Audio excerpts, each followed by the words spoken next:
చట్టమే కదా అది. రేపు మార్చకూడదని ఎవడు చెప్పాడు? భవిష్యత్తులో ఇక బీజేపీ రాదులే, ఇదే కాంగ్రెస్ రాదులే, అప్పుడు తీసేస్తుంది అనుకుంటే కాంగ్రెస్ కూడా దీన్ని ఒప్పుకుంది కదా అనేది వీళ్ళ లెక్క. అంటే ఒకవేళ నోటిఫై అయిపోయినా మార్చే అవకాశం ఉంటుందా? ఎందుకు మార్చకూడదండి? మళ్ళీ చట్టం చేస్తారు.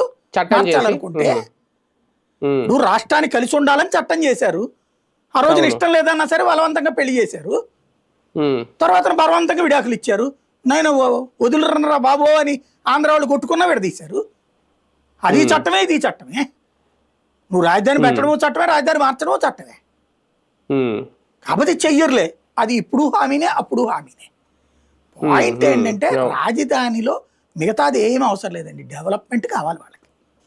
ఈ చట్టబద్ధత ఇవన్నీ ఏంటంటే డెవలప్మెంట్ ఆగిపోతుందేమో అన్న భయంతో వాళ్ళు ఆ మొక్క అంటున్నారు.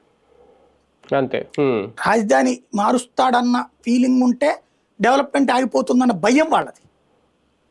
బేసిక్ పాయింట్ ఏంటంటే ఈ భయాన్ని అధిగమించాలి, అంతవరకే.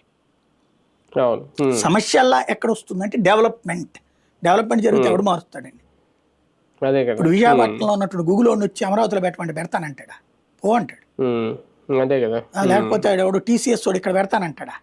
ఎక్కడో ఎందుకు లూలు మాలోడిని వచ్చి అమరావతిలో పెట్టమని చెప్పండి, ఇప్పుడు ఏదో పెడతారట, ఆడికి మళ్ళీ ఎంత భూమి ఇస్తారో తెలియదు. ఫస్ట్ అక్కడ కాదు ఇక్కడ కట్టమానండి అమరావతిలో.